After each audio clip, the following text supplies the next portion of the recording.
आज पिछले वीडियोस में हमने बीए पार्ट सेकंड के सभी विद्यार्थियों का हार्दिक अभिनंदन एवं स्वागत। पिछले वीडियो में हमने संसाधनों के अर्थ, परिभाषा, उसकी प्रकृति और उसके विभिन्न प्रकार की संकल्पनाओं के बारे में पढ़ा था। अब नेक्स्ट जो आज हम अध्ययन करने जा रहे हैं वो आता है क्लासिफिकेशन ऑफ रिसोर्सेज, संसाधनों का वर्गीकरण। हमारा विश्व या हमारी पृथ्वी पर अनेक प्रकार की विभिन्नताएं पाई जाती हैं, क्योंकि विभिन्नताओं के साथ साथ उसमें अनेक प्रकार के संसाधन भी पाए जाते हैं। विभिन्नताएं स्थल रूपों की विभिन्नताएं पाई जाती हैं, जैसे स्थल मंडल पाया जाता है, वायुमंडल पाया जाता है, जल मंडल पाया जाता है और जैव मंडल पाया जाता है। इसमें विभिन्न प्रकार की विविधताएं पाई जाती हैं और विविधताएं पाने के साथ साथ साथ उसमें अनेक प्रकार के संसाधन भी पाए जाते हैं, क्योंकि जिस प्रकार की हमारी अर्थ होगी या हमारी जो पृथ्वी है या हमारा भू स्वरूप होगा, हम उसी प्रकार के संसाधन उस पर देखते हैं। इसके साथ साथ उसमें विभिन्न प्रकार के जैसे वायुमंडल पाया जाता है, जैव मंडल पाया जाता है या जल मंडल पाया जाता है, उसके भी वितरण और विभिन्नताएं पाई जाती हैं, क्योंकि विश्वोत्तरी के क्षेत्रों से लेकर के ध्रुवों तक, इसी प्रकार से जो सागरीय क्षेत्र पाए जाते हैं उन सागरीय क्षेत्रों में विभिन्न प्रकार के महासागरीय क्षेत्र या आंतरिक जो जलीय क्षेत्र पाए जाते हैं उसमें, तथा स्थल रूपों पर जो पर्वत, पठार, मैदानी प्रदेश पाए जाते हैं उनमें अनेक प्रकार की विभिन्नताएं पाई जाती हैं। अतः इसके आधार पर संसाधनों में भी अनेक प्रकार के वितरण की और संसाधनों की जो प्रकृति पाई जाती है, उसकी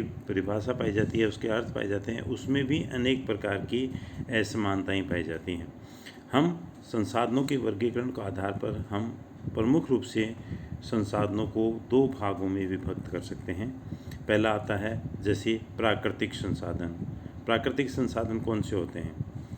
वे संसाधन जो प्रकृति द्वारा हमें प्रत्यक्ष रूप से उपलब्ध करवाए जाते हैं, उन संसाधनों को हम प्रकृति प्रदत्त संसाधन कहते हैं। ये नेचुरल रिसोर्सेज होते हैं जो हमें विभिन्न प्रकार के क्षेत्रों के अंतर्गत या हमारा जो स्थल मंडल पाया जाता है उस स्थल मंडल पर जैसे पर्वतीय प्रदेश पाए जाते हैं, उन पठारी प्रदेश पाए जाते हैं, पर्वतीय प्रदेश पाए जाते हैं, वो किस प्रकार के संसाधनों को प्रभावित करते हैं, वहाँ पर किस प्रकार के जलीय संसाधन पाए जाते हैं या वन संसाधन पाए जाते हैं या वहाँ पर खनिज संसाधन पाए जाते हैं। तो उसके साथ साथ वहाँ पर उसकी वितरण की जो असमानता पाई जाती है, उसकी जो विभिन्न प्रकार की जो ऊंचाई के अनुसार जो विभिन्नताएं पाई जाती हैं, वो भी इसको अत्यधिक मात्रा में प्रभावित करती हैं। दूसरी ओर जैसे पठारी जो क्षेत्र होते हैं, उन पठारी क्षेत्रों के अंतर्गत किस प्रकार की वनस्पतियां हैं, किस प्रकार के खनिज पदार्थ पाए जाते हैं, तो अलग अलग प्रकार की वहाँ के उसकी कैसा वितरण पाया जाता है, वो इसको अत्यधिक मात्रा में प्रभावित करता है। तो इसके बाद में जैसे वन संसाधन होते हैं या हमारा जो जैव मंडल पाया जाता है, उस जैव मंडल में भी अनेक प्रकार के प्रकृति प्रदत्त जो भी संसाधन होते हैं उनको हम नेचुरल रिसोर्सेज कहते हैं। ये प्रकृति के द्वारा हम इनको प्रत्यक्ष रूप से प्राप्त करते रहते हैं और विश्व की सभी क्षेत्रों में या हमारी जो अर्थ पाई जाती है उस अर्थ के प्रत्येक क्षेत्र में ये नेचुरल रिसोर्सेज होते हैं, उपलब्ध होते हैं। उन संसाधनों का हम किस मात्रा में या अपने जो बौद्धिक क्षमता पाई जाती है, अपना ज्ञान पाया जाता है या अपनी संस्कृति पाई जाती है, उसका हम कितनी मात्रा में उपयोग करते हैं, ये अलग तरह का बिंदु होता है। तो नेचुरल रिसोर्सेज होते हैं जो प्रकृति द्वारा प्रदत्त जो भी संसाधन होते हैं, क्योंकि संसाधन है वो एक बड़ा और विस्तृत उसका क्षेत्र पाया जाता है, उसके अनेक प्रकार पाए जाते हैं, तो उसको हम बड़े रूप में या छोटे छोटे रूप में हम यदि वर्गीकृत करते हैं तो बहुत बड़ा विभाजन हो जाता है। इसलिए उसको हम छोटे छोटे क्षेत्रों के अंतर्गत विभाजित करके हम उसका समुचित अध्ययन करने का प्रयास करते हैं। तो नेचुरल रिसोर्सेज प्रकृति द्वारा प्रदत्त जो भी संसाधन होते हैं, जल संसाधन है, वायु संसाधन है, भूमि संसाधन है, हमारे कृषि के जो संसाधन पाए जाते हैं, वो सभी क्षेत्र के जो संसाधन होते हैं उसको हम नेचुरल रिसोर्सेज कहते हैं। दूसरा संसाधन होता है मानवीय संसाधन। मानवीय संसाधन, मानव स्वयं ही एक संसाधन होता है और वह विभिन्न प्रकार के प्राकृतिक संसाधनों का अपना बौद्धिक ज्ञान के द्वारा, अपनी तकनीकी के द्वारा, अपनी संस्कृति के द्वारा या अपने जो आवश्यकताएं होती हैं उन आवश्यकताओं की पूर्ति करने के लिए वह उन प्राकृतिक संसाधनों का उपयोग करता है। दूसरी ओर मानव संसाधन है वह स्वयं भी एक संसाधन होता है, क्योंकि जैसे जिन क्षेत्रों में जहाँ पर जनसंख्या का बसाव कम पाया जाता है तो हम उनको क्या कहते हैं, जनशून्य प्रदेश। जहाँ पर जनसंख्या का बसाव अधिक पाया जाता है तो उनको हम क्या कहते हैं, जनाधिक्य वाले प्रदेश। तो इन क्षेत्रों के अंतर्गत उनमें मानव संसाधनों का तालमेल है वो सही या सही नहीं पाया जाता है, क्योंकि वहाँ पर संसाधनों पर अत्यधिक मात्रा में, जहाँ पर जनाधिक्य पाया जाता है वहाँ पर दबाव अधिक मात्रा में पाया जाता है, संसाधनों का अधिक मात्रा में उपयोग करते हैं। दूसरी ओर जहाँ पर जनसंख्या कम पाई जाती है और जनशून्य प्रदेश पाए जाते हैं, जैसे मरुस्थली प्रदेश हैं, ठंडे और उष्ण मरुस्थली प्रदेश पाए जाते हैं, या नदी घाटी बेसिन प्रदेश पाए जाते हैं, तो उन संसाधनों के क्षेत्रों में हम उन संसाधनों का पूर्ण रूप से उपयोग नहीं कर पाते हैं, क्योंकि वहाँ पर मानवीय आवश्यकताएं या मानव का बसाव पाया जाता है या मानव का वितरण पाया जाता है, कम पाया जाता है। तो मानव है वह अपना स्वयं ही एक संसाधन होता है, उसके साथ साथ वह विभिन्न प्रकार के प्राकृतिक संसाधनों का भी उपयोग करता है। उसकी संस्कृति, उसकी बौद्धिक क्षमता, उसके तकनीकी ज्ञान आदि विभिन्न प्रकार के जो मानव होते हैं, या मानव की जो विभिन्न प्रकार की जैसे अर्थव्यवस्थाएं होती हैं, पूंजीवाद होता है, साम्यवाद होता है, या मिश्रित अर्थव्यवस्थाएं होती हैं, तो विश्व के प्रत्येक जो क्षेत्र पाए जाते हैं उन क्षेत्रों की विभिन्न प्रकार के सामाजिक, आर्थिक जो गतिविधियां होती हैं, विभिन्न प्रकार की राजनीतिक गतिविधियां होती हैं, वे इस मानवीय संसाधन को अत्यधिक मात्रा में प्रभावित करती हैं। इसके साथ साथ उसका बौद्धिक ज्ञान और तकनीकी जो क्षमताएं पाई जाती हैं वो भी इसको अत्यधिक मात्रा में प्रभावित करती हैं। उसके साथ साथ जो प्राकृतिक संसाधनों के जो वातावरण होता है या जलवायु होती हैं या उस क्षेत्र की जो गम्यता पाई जाती है, तो वह भी इसको अत्यधिक मात्रा में प्रभावित करती है। तो मानव संसाधन है वह स्वयं भी एक उसका उपयोग करता है और वह अपने आप में एक संसाधन भी है और वह विभिन्न प्रकार के प्राकृतिक संसाधनों का उपयोग भी करता है। तो हम दो मुख्य भागों के अंतर्गत इसको विभाजित करते हैं, लेकिन विभिन्न विद्वानों ने इनको उपयोग के आधार पर, इनकी उपलब्धता के आधार पर, इसकी क्षमताएं होती हैं उनके आधार पर अलग अलग भागों में विभाजित करने का प्रयास किया है। आपके जैसे कोर्स में है renewable and non renewable resources, पुनर्नवीनीकरण योग्य संसाधन और अनवीनीकरण योग्य संसाधन। तो प्रयोग के आधार पर या उपयोग के आधार पर हम दो प्रकार के संसाधन होते हैं, उसको हम इसके अंतर्गत अध्ययन करते हैं। पहला आता है रिन्यूएबल रिसोर्सेज। रिन्यूएबल रिसोर्सेज क्या होते हैं, इसकी क्या परिभाषा होती है? जब संसाधनों का उपयोग होता है हम लगातार करते जाते हैं या उसको उपयोग हम लगातार कर सकते हैं और किया जा सकता है, उन संसाधनों को हम रिन्यूएबल रिसोर्सेज कहते हैं। ये बार बार संसाधन होते हैं, उनका निर्माण होता रहता है, जैसे सौर ऊर्जा है, हवा होती है, जल होता है, उसके जो भी वन संसाधन होते हैं या भूमि संसाधन होता है, कृषि होता है, कुछ खनिज पदार्थ होते हैं, तो वे संसाधन होते हैं। जैसे कृषि के क्षेत्र के अंतर्गत हम सिंचाई करते हैं, किस प्रकार की खादों का उपयोग करते हैं, उर्वरकों का उपयोग करते हैं, तो हम कितना उसके मात्रा में उपयोग कर पाते हैं, उत्पादन कर पाते हैं, और उनका उस क्षेत्रों के अंतर्गत गहनता से हम उसका कितना उत्पादन कर सकते हैं, तो ये उसको अत्यधिक मात्रा में। तो जो संसाधन हम बार बार काम में ले सकते हैं, जिनका पुनर्नवीनीकरण किया जा सकता है या लंबे समय तक हम उन संसाधनों का उपयोग कर सकते हैं, तो वे संसाधन होते हैं रिन्यूएबल रिसोर्सेज होते हैं। इसमें यदि हमें विभिन्न प्रकार के सावधानियाँ, प्रौद्योगिकी ज्ञान होता है, उसके द्वारा ही हम उसका समुन्नत उपयोग कर पाते हैं, तभी हम उन संसाधनों को रिन्यूएबल रिसोर्सेज कहते हैं। तो रिन्यूएबल रिसोर्सेज होते हैं विश्व के प्रत्येक क्षेत्र में ये संसाधन होते हैं, पाए जाते हैं। मानव प्रत्यक्ष रूप से प्राकृतिक वातावरण के अंतर्गत जो रहता है या उसके निवास पाए जाते हैं या प्राकृतिक समायोजन के साथ साथ वह उन क्षेत्रों के अंतर्गत रहता है, तो वो संसाधनों का रिन्यूएबल रिसोर्सेज के साथ उसमें सामंजस्य स्थापित करता है। दूसरा आता है अनवीनीकरण संसाधन या जिसका नॉन रिन्यूएबल रिसोर्सेज। जो संसाधन हम अल्प मात्रा में पाए जाते हैं या उन संसाधनों का हम उपयोग नहीं कर पाते हैं तो उन संसाधनों को नॉन रिन्यूएबल कहा जाता है। जिन संसाधनों की मात्रा सीमित होती है या जो उपयोग में एक बार उपयोग में लेने के बाद में सदैव के लिए समाप्त हो जाते हैं, या वो ऐसे क्षेत्रों के अंतर्गत पाए जाते हैं, दुर्गम क्षेत्रों के अंतर्गत पाए जाते हैं जिसका हम प्राकृतिक जो बाधाएं होती हैं उसके अंतर्गत हम उसका उपयोग नहीं कर पाते हैं, जैसे उष्ण मरुस्थलीय प्रदेश हैं या पर्वतीय प्रदेश हैं या ऊंचे पर्वतीय प्रदेश हैं या ठंडे मरुस्थलीय प्रदेश हैं या नदी घाटी बेसिन प्रदेश हैं, जैसे कांगो बेसिन है, अमेजन बेसिन है।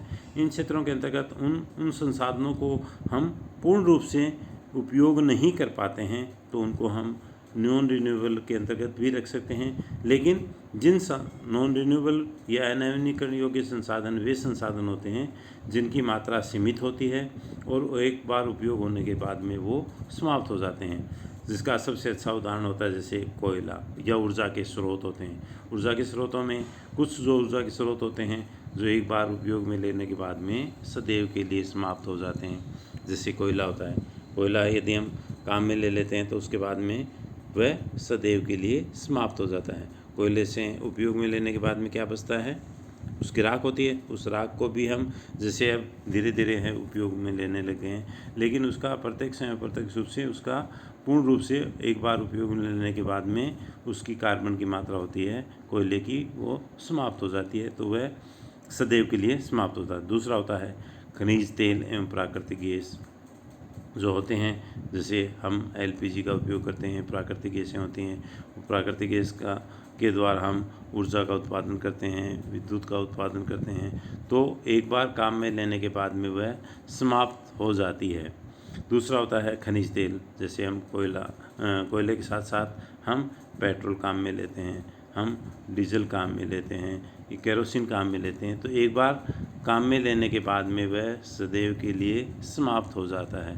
हम उसका बार बार उपयोग नहीं कर पाते हैं, इसलिए ये संसाधन होते हैं अनवीनीकरण योग्य संसाधन। इसके बाद में जैसे कुछ खनिज पदार्थ होते हैं, उन खनिज पदार्थों का एक बार हम यदि दोहन कर लेते हैं तो वह दोबारा हम उसका उत्पादन नहीं कर सकते हैं। जैसे लौह अयस्क होता है, उसमें से एक बार हम जो अयस्क की मात्रा होती है उस अयस्क की मात्रा में लोहांश होता है वो निकाल लेते हैं, तो फिर उसमें दोबारा हम वो धातु होता है वो नहीं निकाल पाते हैं। इस कारण से ये जो संसाधन होते हैं वो भी अनवीनीकरण योग्य होते हैं, लेकिन हम उसके रूपांतरण कर सकते हैं, उसका बार बार उपयोग भी कर सकते हैं।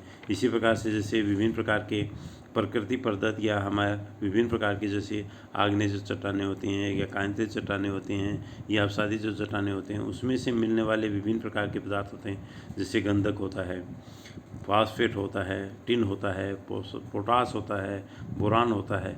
ये जो पदार्थ होते हैं एक बार हम उसको उपयोग में ले लेते हैं तो वह दोबारा उसमें बनने में काफ़ी समय लगता है, या वो हम उसका दोबारा उसका निर्माण नहीं कर सकते हैं, वो हम सदैव के लिए समाप्त कर देते हैं। तो उनको हम कहते हैं नॉन रिन्यूएबल रिसोर्सेज, जिसका अनवीनीकरण योग्य संसाधन होते हैं। तो दो बड़े इसके क्लासिफिकेशन होते हैं, कर सकते हैं। अब हम आता है संसाधनों के जो वर्गीकरण होता है, उस संसाधनों के वर्गीकरण में हम कुछ बिंदुओं के आधार पर, उनके स्वामित्व के आधार पर, उसके वितरण के आधार पर, उसकी उपयोगिता के आधार पर हम उसको अलग अलग प्रकार से हम सामान्य विभाजन के अंतर्गत भी उसका उपयोग करते हैं। जैसे विभिन्न प्रकार के जो भोजन पदार्थ होते हैं, खाद्य सामग्रियाँ होती हैं, उसका किस प्रकार से उपयोग करते हैं। तो सामान्य वर्गीकरण के अंतर्गत हम पहला आता है संसाधनों के वर्गीकरण में स्वामित्व के आधार पर संसाधनों का वर्गीकरण। स्वामित्व क्या होता है? अधिकार क्षेत्र, जैसे किसी भी संसाधन पर हमारा कितना अधिकार पाया जाता है। यदि वह हमारी देश की सीमाओं के अंतर्गत पाया जाता है या हमारे क्षेत्र की सीमाओं के अंतर्गत पाया जाता है, या प्रत्यक्ष रूप से हम हमारे स्वामित्व में या हमारे निजी क्षेत्र के अंतर्गत या हमारे सरकार के स्वामित्व के अंतर्गत जो पाया जाता है, उसको हम स्वामित्व के आधार पर हम उसको विभाजित करते हैं। इसमें पहला संसाधन आता है व्यक्तिगत संसाधन। व्यक्तिगत संसाधन क्या होता है? सबसे पहला जैसे मानवीय संसाधन होता है, वह क्या होता है? व्यक्तिगत संसाधन होता है। उसके द्वारा यदि हम दूसरे भी क्षेत्र होते हैं, जैसे अपने यहाँ पर हम खेती का कार्य करते हैं, कृषि का कार्य करते हैं, तो जो भूमि एक काश्तकार के पास या एक कृषक के पास होती है वह उसका स्वामी होता है, वह उसका मालिक होता है। इसी प्रकार से यदि हम किसी क्षेत्र के अंतर्गत जैसे हम खनन कार्य करते हैं तो उसमें भी कुछ क्षेत्रों के अंतर्गत उसका स्वामित्व होता है, पाया जाता है, हम उसको निजी स्वामित्व का क्षेत्र होता है कह सकते हैं। लेकिन यदि संसाधनों में उसकी कमी पाई जाती है या वे संसाधन होते हैं पर्याप्त मात्रा में नहीं पाए जाते हैं तो स्वामित्व होता है वह बदल जाता है। वह व्यक्तिगत नहीं होकर के समाज का भी हो सकता है, हमारे क्षेत्र का भी हो सकता है, हमारे ज़िले का भी हो सकता है, या हमारे राज्य का भी हो सकता है, हमारे देश का भी हो सकता है। और कुछ संसाधन होते हैं वो यदि पूरे विश्व के संसाधन भी होते हैं तो हम उसको अलग अलग प्रकार से हम विभाजित करते हैं। दूसरा आता है राष्ट्रीय संसाधन। राष्ट्रीय संसाधन क्या होते हैं? जो किसी राष्ट्र के स्वामित्व या उसके सार्वभौमिक क्षेत्र के अंतर्गत, उसकी सॉवरेनिटी के अंतर्गत जो पाए जाते हैं। जैसे पॉलिटिकल साइंस में होता है राज्य क्या किसे कहते हैं? जिस क्षेत्र के अंतर्गत जिसका भूमि हो, जिसकी जनसंख्या हो, जिसकी सरकार हो, उसी प्रकार से उसकी संप्रभुता होनी भी आवश्यक होती है। तो ये जब किसी राष्ट्र की सीमा के अंतर्गत जो संसाधन होते हैं उपलब्ध होते हैं तो उनको हम राष्ट्रीय संसाधन कहते हैं। जैसे राष्ट्रीय संसाधन अपने यहाँ पर क्या है? विभिन्न प्रकार के खनिज पदार्थों के जो संसाधन होते हैं, कोयला होता है या लोहांश होता है, एल्यूमिनियम होता है। इसी प्रकार से जैसे आपने सुना होगा कि बसों में लिखा हुआ होता है, रेलवे में लिखा होता है कि ये राष्ट्रीय संपत्ति है। तो ये हमारे राष्ट्र के संसाधन होते हैं। विभिन्न प्रकार के गत्यात्मक संसाधन होते हैं, स्थिर संसाधन होते हैं, विभिन्न प्रकार की प्रदेश के अंतर्गत या उस देश के अंतर्गत बहने वाली नदियाँ होती हैं, उसके अंतर्गत पाए जाने वाले विभिन्न प्रकार के वाटर स्पोर्ट्स होते हैं, जल क्षेत्र होते हैं, विभिन्न प्रकार के जलीय क्षेत्र होते हैं, वो उसके संसाधन होते हैं। विभिन्न प्रकार के जो भी संसाधन, कृषि संसाधन होता है वह भी उसी क्षेत्र के अंतर्गत राष्ट्रीय संसाधन होता है। ये पूर्ण रूप से नागरिक के अधिकार में नहीं होकर के पूरे राष्ट्र की संपत्ति होता है और पूरे राष्ट्र है वह उसके अंतर्गत उसका उपयोग करता है। हम किसी व्यक्तिगत क्षेत्र के अंतर्गत हम उसका उपयोग नहीं करते हैं तो उसे हम राष्ट्रीय संसाधन कहते हैं। इसके बाद में तीसरा आता है विश्व संसाधन। ऐसे संसाधन भी पाए जाते हैं जो संपूर्ण विश्व के संसाधन होते हैं। जिस संसाधनों के अंतर्गत विश्व के संसाधन, जैसे आप महसूस करेंगे कि विश्व का कैसे संसाधनों का विभाजन करेंगे या विश्व के कौन कौन से संसाधन होते हैं हमारे पाए जाते हैं। विश्व के संसाधनों में जैसे हम पहला देखते हैं, हमारा वायुमंडल है, किसका है? पूरे विश्व का है।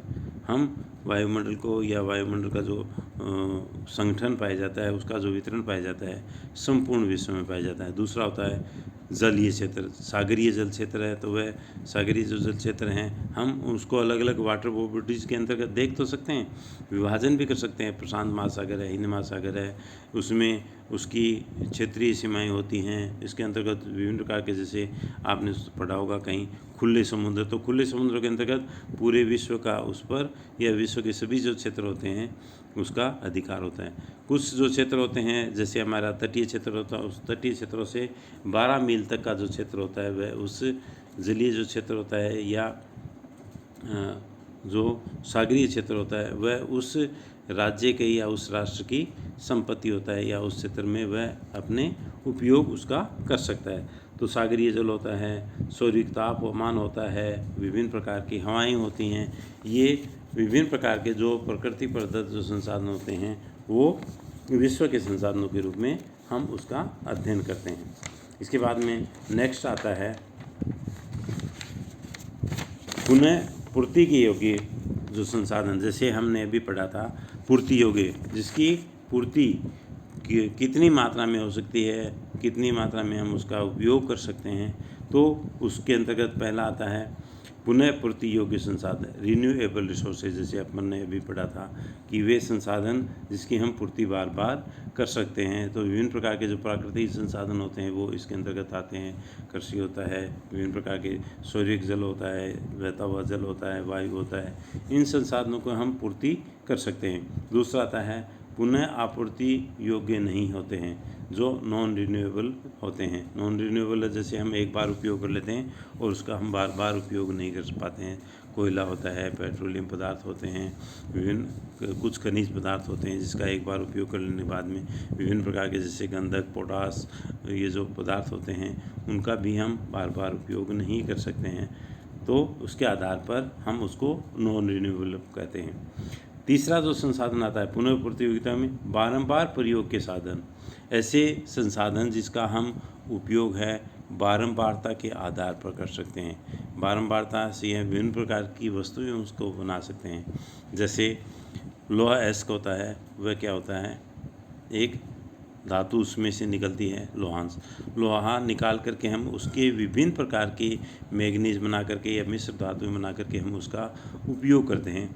जैसे छोटी से छोटी चीज़ वस्तु आलपिन होती है, उस आलपिन से लेकर के हम विभिन्न प्रकार की बड़ी बड़ी मशीनरी होती हैं उसका निर्माण करते हैं। तो वे संसाधन होते हैं, उसका हम रिसाइकल भी कर सकते हैं, हम उसको बार बार उपयोग भी कर सकते हैं। जैसे एक बार काम में लेने के बाद में उसको पुनः उसको गला लिया जाता है और फिर उससे नई वस्तु होती है बना लेते हैं। इसी प्रकार से जैसे तांबा होता है वह ख़राब नहीं होता और उसकी उपादेयता होती है, काफ़ी लंबे समय तक होती है। तो हम उससे विभिन्न प्रकार के वस्तु बना लेते हैं और एक बार काम में लेने के बाद में पुनः उसका रिसाइकिल करके उसको गला करके भी हम काम में ले सकते हैं। इसी प्रकार से जैसे जस्ता होता है, एल्युमिनियम होता है, या अपने घरों में आपने देखा होगा, अपनी माता और बहनें होती हैं सोने का उपयोग करती हैं। सोना होता है वह भी क्या होता है, उसको भी हम बार बार उसको रिसाइकिल के रूप में उसका उपयोग कर सकते हैं। चांदी भी होती है।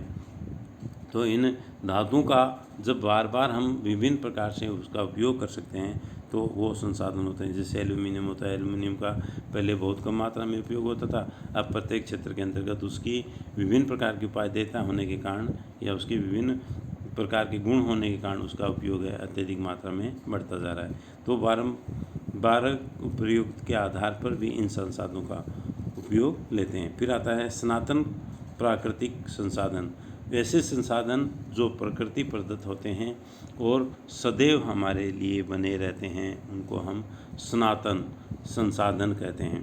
जैसे ऐसे कौन से संसाधन होते हैं जिसके बिना हमारा जैसे जीवन है वह नहीं होता है या हमारा जीवन असंभव होगा।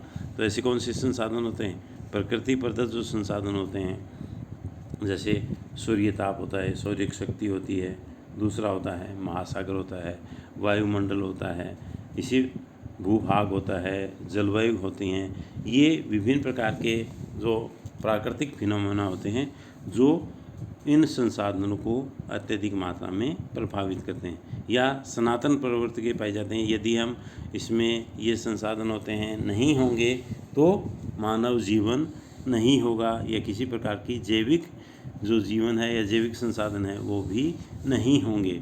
क्यों नहीं होंगे, क्योंकि जैविक संसाधन है वो भी इन्हीं सनातन प्रकृति के जो संसाधन होते हैं उन्हीं से उनका निर्माण होता है। जैसा हमारे स्थलखंड पर विभिन्न प्रकार की जलवायु के जो क्षेत्र पाए जाते हैं, विभिन्न प्रकार के नदी घाटी बेसिन प्रदेश पाए जाते हैं या पर्वतीय जो क्षेत्र पाए जाते हैं, वन संसाधन पाए जाते हैं, खनिज संसाधन पाए जाते हैं। तो विभिन्न प्रकार के जो भी क्षेत्र पाए जाते हैं, विभिन्न प्रकार की फसलों का उत्पादन होता है, किन क्षेत्रों के अंतर्गत होता है, किन के अंतर्गत नहीं होता है, ये सभी उसके अंतर्गत निर्भर करते हैं। तो ये सनातन प्रकृति के संसाधन होते हैं जो हमारे संपूर्ण पृथ्वी पर प्रत्यक्ष रूप से वो उपलब्ध होते हैं। जैसे भूभाग होता है, सागरी जल होता है, जलवायु होता है, ये सभी क्षेत्र होते हैं। अब इसके बाद में नेक्स्ट आता है वितरण की दृष्टि से भी। वितरण की दृष्टि से भी हम संसाधनों को प्रभावित करते हैं। विश्व के ऐसे बहुत सारे क्षेत्र पाए जाते हैं जहाँ पर संसाधनों का अत्यधिक मात्रा में जमाव पाया जाता है। कुछ क्षेत्र ऐसे भी पाए जाते हैं जहाँ पर संसाधन होते हैं, उपलब्ध होते हैं, लेकिन हम उसका उपयोग नहीं कर पाते हैं। कुछ संसाधन ऐसे भी होते हैं जो सामान्य रूप से वहाँ पर उपलब्ध होते हैं, लेकिन वो हम उसका संपूर्ण रूप से मानव जनसंख्या कम होने के कारण उसका उपयोग नहीं कर पाते हैं। तो वितरण की दृष्टि से भी हम ये संसाधन होते हैं उसको हम अलग अलग भागों में विभाजित कर सकते हैं। उसके आधार पर भी हम संसाधन होते हैं उसका अध्ययन करते हैं या उसका वर्गीकरण करते हैं। पहला आता है सर्वसुलभ संसाधन। सर्वसुलभ संसाधन जैसे हमने सनातन प्राकृतिक संसाधन पढ़ाए, तो वे भी संसाधन होते हैं, वो सर्वसुलभ संसाधन होते हैं। वो प्रत्येक क्षेत्र के अंतर्गत उपलब्ध होते हैं। उसी पे मानव जीवन होता है, संचालित होता है। जैसे आपने पढ़ा होगा, जैसे हमारी धरती है, ये हमारा स्थल मंडल है। स्थल मंडल है यदि नहीं होता तो मानव का निवास कहाँ होता। उस स्थल मंडल के अंतर्गत विभिन्न प्रकार के जो प्राकृतिक वातावरण पाए जाते हैं, उन प्राकृतिक वातावरण में पर्वत, पठार, मैदानी जो क्षेत्र पाए जाते हैं वो विश्व के सभी क्षेत्रों में समान रूप से नहीं पाए जाते हैं, लेकिन कुछ जो धरातल होता है वह सभी स्थानों पर उपलब्ध होता है। हमारी अर्थ है, उस पर कितना प्रतिशत भूभाग है स्थल मंडल पाया जाता है और कितना प्रतिशत भाग है उस पर जल का विस्तार पाया जाता है। जो 100% जो स्थल मंडल पाया जाता है उस पर स्थल भाग पाए जाते हैं। लगभग 70% भूभाग पर जल का विस्तार और 29% भूभाग पर विभिन्न प्रकार के जो प्राकृतिक संसाधन है या प्राकृतिक जो क्षेत्र हैं वो पाए जाते हैं या भूमि संसाधन है वो पाया जाता है। तो सर्वसुलभ संसाधन है, जैसे वायु होता है, जल होता है, स्थल होता है, वो सर्वसुलभ संसाधन होते हैं। दूसरा होता है सामान्य सुलभ संसाधन।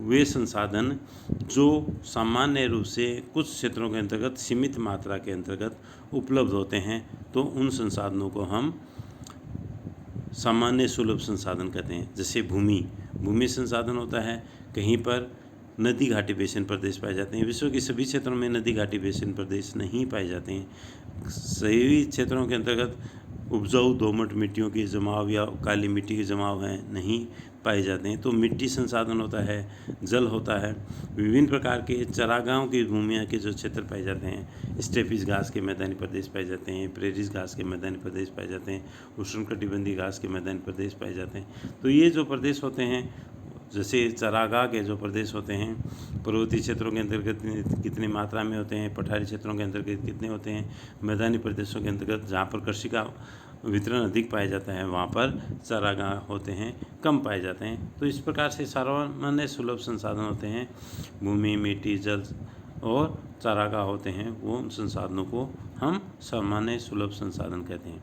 इसके बाद में नेक्स्ट आता है तीसरा, वितरण की दृष्टि से विरल संसाधन। विरल संसाधन वे संसाधन होते हैं जो प्रत्यक्ष रूप से विरलता के आधार पर या कम मात्रा में उपलब्ध होते हैं। वे विश्व के सभी क्षेत्रों के अंतर्गत उनके जमाव है नहीं पाए जाते हैं। जैसे पहला हम पढ़ते हैं कोयला। क्या विश्व के सभी क्षेत्रों के अंतर्गत कोयले के वितरण पाए जाते हैं? नहीं, क्योंकि कोयले टर्शियरी काल का जो है या कार्बोनिफेरस युग का कोयला के जमाव पाए जाते हैं, तो उसमें कोयले की जो मात्रा पाई जाती है नदी घाटी बेसिन प्रदेश में पाए जाते हैं या पठारी प्रदेश में पाए जाते हैं। किन क्षेत्रों के अंतर्गत वो कोयले के जमाव पाए जाते हैं? दूसरा आता है पेट्रोलियम पदार्थ। पेट्रोलियम पदार्थ भी विश्व के सभी क्षेत्रों में नहीं पाए जाते हैं। वे जो भूसन्नतियों के और जिन क्षेत्रों के अंतर्गत विभिन्न प्रकार के जैविक अंशों का जमाव पाया जाता है, उन जमाव के आधार पर भी विभिन्न प्रकार की भूगर्भिक हलचलों से उनका निर्माण हुआ है उन्हीं क्षेत्रों के अंतर्गत। जैसे पश्चिमी एशिया के जो क्षेत्र पाए जाते हैं उसमें मरुस्थलीय क्षेत्र पाया जाता है, लेकिन वहाँ पर विभिन्न प्रकार के पेट्रोलियम प्रोडक्ट के निक्षेप या प्राकृतिक गैस के जमाव पाए जाते हैं अधिक मात्रा में। इसी प्रकार से संयुक्त राज्य अमेरिका के जो कुछ क्षेत्र पाए जाते हैं, लिमा इंडियाना क्षेत्र पाया जाता है या मध्य महाद्वीपीय जो क्षेत्र पाए जाते हैं, उसके अंतर्गत अत्यधिक मात्रा में प्राकृतिक गैस और पेट्रोलियम पदार्थों के जमाव पाए जाते हैं। दूसरा, जैसे विभिन्न प्रकार के खनिज पदार्थ होते हैं या जैसे कैरेबियन देश पाए जाते हैं, उन कैरेबियन देशों के अंतर्गत भी विभिन्न प्रकार के पेट्रोलियम पदार्थों के जमाव पाए जाते हैं। लेकिन कुछ जो क्षेत्र पाए जाते हैं जहाँ पर पेट्रोलियम पदार्थों के वितरण है नहीं पाए जाते हैं, तो ये अवसादी चट्टानों के क्षेत्रों के अंतर्गत विभिन्न प्रकार के मेटामॉर्फिक जो प्रोसेस होते हैं उसके द्वारा इनका निर्माण होता है। इसके बाद में नेक्स्ट आता है विभिन्न प्रकार के खनिज पदार्थ। जैसे टिन होता है, वो मलेशिया के जो क्षेत्र हैं, तांबा सभी जगह नहीं पाया जाता है, यूरेनियम होता है वह सभी जगह नहीं पाया जाता है, सोना होता है वह भी सभी जगह नहीं पाया जाता है। इस प्रकार के संसाधन होते हैं वो इसके अंतर्गत रखे जाते हैं। फिर इसके बाद में आता है एकल संसाधन। एकल संसाधन वे संसाधन जो विश्व के विभिन्न क्षेत्रों में केवल अकेले क्षेत्रों के अंतर्गत ही सीमित मात्रा में उपलब्ध होते हैं तो उसे हम एकल संसाधन कहते हैं। ये एक या दो स्थानों पर ही उनकी उपलब्धता पाई जाती है। जैसे टिन है वो दक्षिण पूर्वी एशिया के जो क्षेत्र पाए जाते हैं, इंडोनेशिया, मलेशिया, उन क्षेत्रों के अंतर्गत ही पाया जाता है। दूसरा क्रायोलाइट जो खनिज क्षेत्र है वह केवल ग्रीनलैंड के क्षेत्र हैं, उन्हीं क्षेत्रों के अंतर्गत क्रायोलाइट खनिज है पाया जाता है। तो ये एकल संसाधन भी होते हैं जो विभिन्न प्रकार के जो क्षेत्र होते हैं उसके अंतर्गत कम मात्रा में ही ये उपलब्ध होते हैं। अब इसके बाद में हम अगले जो क्लासिफिकेशन है वो अगले वीडियो के अंतर्गत उसका अध्ययन करेंगे। प्रयोग की दृष्टि के आधार पर प्राकृतिक संसाधनों के जो मानवीय उपयोग होते हैं उनका हम अलग से अध्ययन कर लेंगे।